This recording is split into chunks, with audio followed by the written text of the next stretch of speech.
Hi hello everyone, ಹೇಗಿದ್ದೀರಾ ಎಲ್ಲರೂ? ಚೆನ್ನಾಗಿದ್ದೀರಾ ಅಂತ ಭಾವಿಸ್ತಾ ಇದ್ದೀನಿ. ನಾನಿವತ್ತು ಫ್ಲ್ಯಾಕ್ಸ್ ಸೀಡ್ಸಿಂದ ಒಂದು ಹೆಲ್ದಿ ಹೇರ್ ಗ್ರೋತ್ ಜೆಲ್ನ ರೆಡಿ ಮಾಡೋದನ್ನು ಹೇಗೆ ಅಂತ ಹೇಳ್ಕೊಡೋಕೆ ಬಂದಿದ್ದೀನಿ. ಸ್ಟವ್ ಮೇಲೆ ಒಂದು ಪಾತ್ರೆ ಇಟ್ಕೊಂಡು ಅದರಲ್ಲಿ ನಾನು ಈ ಕಪ್ಪಲ್ಲಿ ಮುಕ್ಕಾಲು ಕಪ್ಪಷ್ಟು ನೀರನ್ನ ತೊಗೊಂಡಿದ್ದೀನಿ.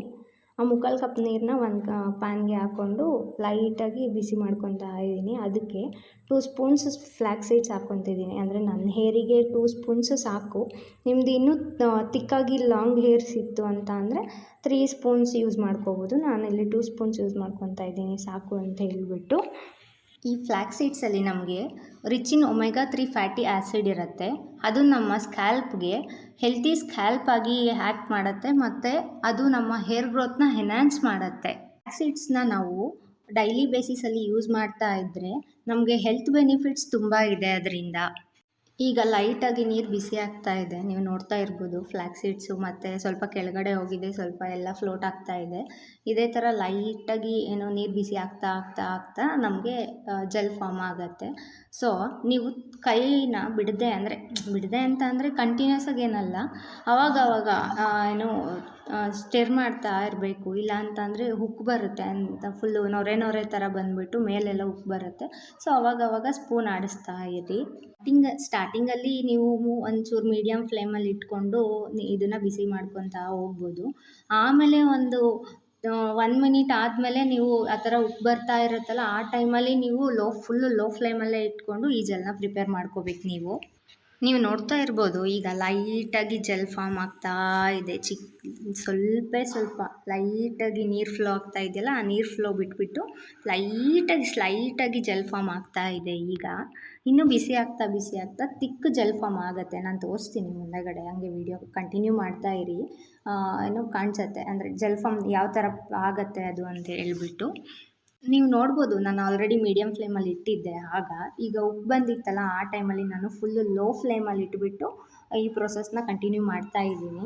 ಎಲ್ಲೂ ಸ್ಕಿಪ್ ಮಾಡದೆ ನೋಡಿ ವಿಡಿಯೋನ, ತುಂಬ ಇಷ್ಟ ಆಗುತ್ತೆ. ಹಾಗೆ ತುಂಬ ಬೆನಿಫಿಟ್ ಇದೆ ಇದರಿಂದ ಹೇರ್ ಗ್ರೋತ್ಗೆ, ತುಂಬ ಅಂದರೆ ತುಂಬ ಬೆನಿಫಿಟ್ ಇದೆ. ನಾನು ಒಂದು 6 ಮಂತ್ಸಿಂದ ಇದನ್ನ ಯೂಸ್ ಮಾಡ್ತಾ ಇದ್ದೀನಿ. ನನಗಂತೂ ತುಂಬ ಬೆನಿಫಿಟ್ ಆಗಿದೆ.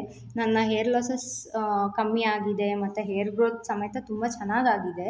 ಸೊ ಬಿಡದೇ ಇದನ್ನು ಅಪ್ಲೈ ಮಾಡ್ತಾ ಇರಿ. ವೀಕ್ಲಿ 1-2 ಆದರೂ ಯೂಸ್ ಮಾಡಿ ಈ ಜೆಲ್ನ. ತುಂಬ ಬೇಗ ರಿಸಲ್ಟ್ ಬರುತ್ತೆ. ಕೆಲವೊಬ್ರಿಗೆ ಹೇಗೆ ಅಂತ ಅಂದರೆ ಇನ್ಸ್ಟೆಂಟಾಗಿ ತೋರಿಸ್ಬಿಡತ್ತೆ ರಿಸಲ್ಟ್ನ, ಕೆಲವೊಬ್ರಿಗೆ ಸ್ವಲ್ಪ ಟೈಮ್ ತಗೊಳತ್ತೆ. ಸೊ ಇದೇನು ವರ್ಕ್ ಆಗ್ತಾ ಇಲ್ಲ ಅಲ್ಲ ಅಂತ ಹೇಳ್ಬಿಟ್ಟು ನೀವು ಸ್ಕಿಪ್ ಮಾಡೋಕ್ಕೆ ಹೋಗಬೇಡಿ, ಯೂಸ್ ಮಾಡಿ, ಚೆನ್ನಾಗಿದೆ ಇದು.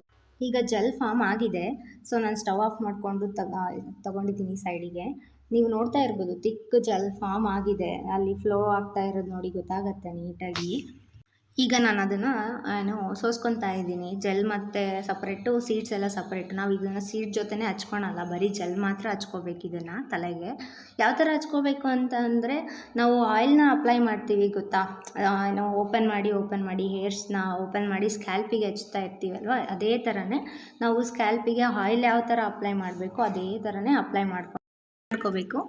ನಾವು ಇದನ್ನು ಅಪ್ಲೈ ಮಾಡಿ ಒಂದು 2 hours ಆದರೂ ಹಂಗೆ ಬಿಡಬೇಕು. ಅಂದರೆ ಅಪ್ಲೈ ಮಾಡ್ತಾ ಸ್ಲೈಟಾಗಿ ಮಸಾಜ್ ಮಾಡಿದ್ರೆ ನಮ್ಮ ಬ್ಲಡ್ ಸರ್ಕ್ಯುಲೇಷನ್ನು ಚೆನ್ನಾಗಾಗತ್ತೆ. 2 hours ಬಿಟ್ಟು ಒಂದು ಮೈಲ್ಡ್ ಶಾಂಪೂಯಿಂದ ತಲೆ ವಾಶ್ ಮಾಡ್ಕೊಳ್ಳಿ. ನೀವು ನೋಡಿ ಅಲ್ಲಿ ಜೆಲ್ ಎಷ್ಟು ಕ್ಲಿಯರಾಗಿ ಫಾರ್ಮ್ ಆಗಿದೆ. ಇದೇ ಥರನೇ ಜೆಲ್ ಫಾರ್ಮ್ ಆಗುತ್ತೆ. ಜೆಲ್ನ ನೀಟಾಗಿ ಸ್ಕ್ಯಾಲ್ಪಿಗೆ ಅಪ್ಲೈ ಮಾಡಿ, ಎಷ್ಟು ಲೈಟ್ ತಿನ್ ಟ್ರಾನ್ಸ್ಪರೆಂಟ್ ಲೇಯರ್ ಇದೆಯಲ್ಲ ಆ ಥರ ಬರುತ್ತೆ.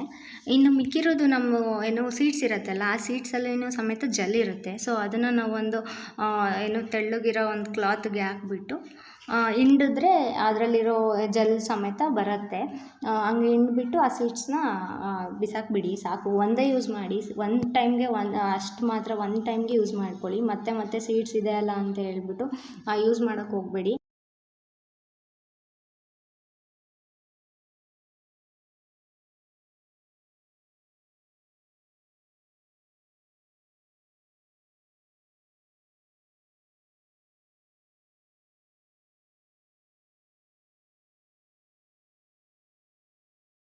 ನಾನು ಈ ವಿಡಿಯೋದಲ್ಲಿ ಯಾವ ಥರ ಅಪ್ಲೈ ಮಾಡ್ಕೋಬೇಕು